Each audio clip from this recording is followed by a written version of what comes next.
1. Know who you're dealing with. Don't offend the wrong person.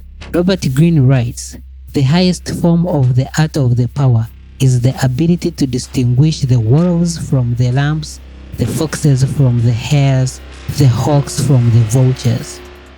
Let's start the video. Most of you watching, you have enemies and haters that you don't even know about. Most will create haters and enemies either intentionally or otherwise. This video will address these 3 things: knowing your enemy and haters, how to deal with them, and how to avoid falling in your enemy's traps, and all using these 8 rules from the book 48 Rules of Power written by Robert Greene. Let us continue with rule 19 about knowing your enemy and knowing who you are dealing with. Robert emphasizes the need to choose your enemies and opponents wisely and always avoiding the wrong people. Yes, wrong people come in different shapes, forms, sizes, and colors.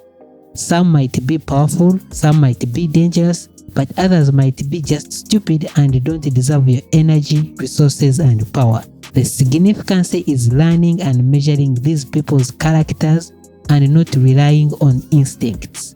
There is also a point that is highly stressed, and it revolves on how and where enemies and haters come from. Most times we think that we only get enemies from doing something wrong to them, which is not always true. According to Mr. Greene, most people are hopeless and insecure, and this leads them to develop ego and they will eat you slowly. Others are just suspicious and will harm you even when you're not a threat to them. There are others who seem naive and unseemingly, and we think we will change them if we try them. But the fact is, they will drain all your energy because of their lack of intelligence. My dear viewers, enemies will just try to hurt you without you having done anything wrong to them. So you need to do the following. 2. Pose as a friend, work as a spy. Rule 14. We have agreed that most people will hate you for their own selfish reasons, and you need to know that these are the people that you work with, compete with, and live with. This law is about learning about everyone, both victims and opponents. The best way to spy about your target is to do it yourself, and among other tips of spying is being sincere to disarm your enemy, setting targets to see how loyal they are, and by also covering your paths by planting misinformation so that other people shouldn't also spy against you. Greene contends that knowing about your rival is critical. Use spies to gather valuable information that will keep you a step ahead. Better still, play the spy yourself. In polite social encounters, learn to probe, asking direct questions to get people to reveal their weaknesses and intentions. There is no occasion that is not an opportunity for artful spying. There is one major important point to keep in mind while doing your spying business. It's paramount. 3. Discover each man's thumbscrew. Yes, while you're doing your spying, understand that every man has a weakness, and if you want to control this man, you need to know this weakness. As expressed, when entering the court, find the weak link. The person in control is often not the king or the queen. It's someone behind the scenes, the favorite, the husband or the wife, even the court fool.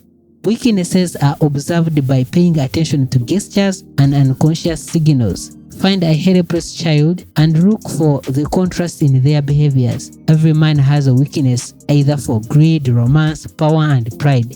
Just be prepared to fill their void and feed on their uncontrollable emotions. 4. Steer waters to catch some fish. Rule 39. So now you're not sure where most people around you belong. Are they foes or friends? We need to know all that data. We need to let out some people expose their true nature and needs. And there is nothing that exposes human nature more than the emotions. To be specific, anger. If you could make all your acquaintances angry while you stay calm, it's the best way to know who is against you.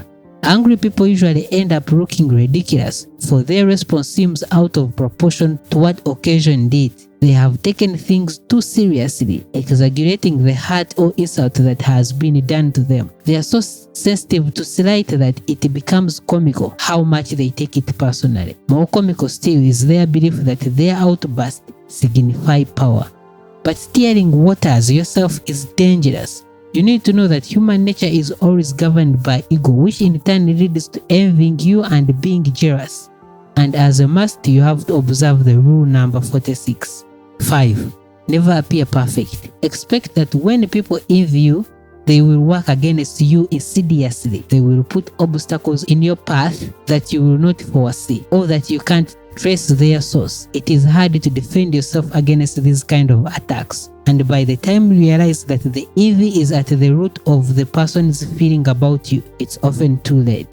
Having or appearing perfect creates silent enemies who are driven by envy for their failure to be a better person and improve their mistakes and faults. To most people, it's a crime to criticize about their nature, and they would rather hate the perfect person than improve their lives. Being perfect is not the problem. The problem is appearing perfect. Yes, everyone should strive to be self-sufficient, but at the same time, try to ask people for help even when you don't need it. It will make them feel needed and valued around you. 6. Never put too much trust in friends. Learn to use enemies. The second rule. I explained in one of the videos about how to betray your friends, and I overweighed more about who will betray you. Most of the betrayals that happen and have ever happened are from friends and the people near you. However, learning to use your enemy gives you a higher leverage, since former enemies have a burden to prove their loyalty.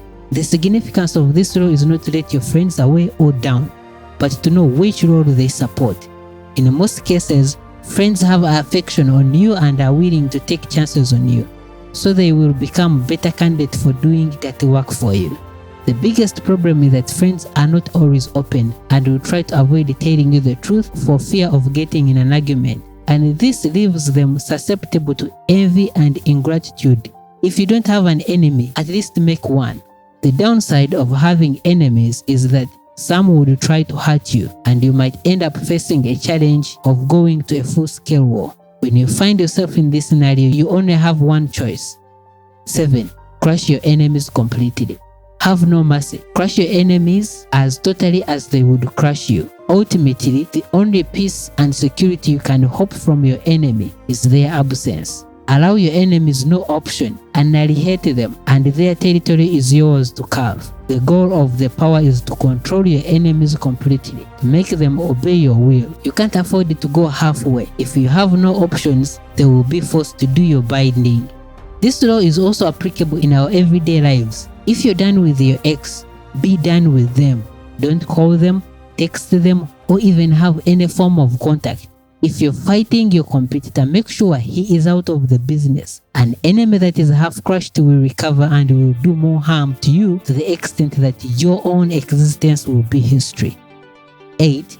Use surrender tactic. Transform your weakness into power. Sometimes you are in a worse position to fight.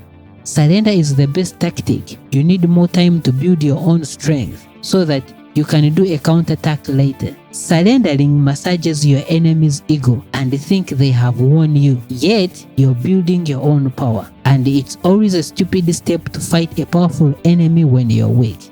And as always, when darkness falls, it's yourself alone. I'm Demas. See you next.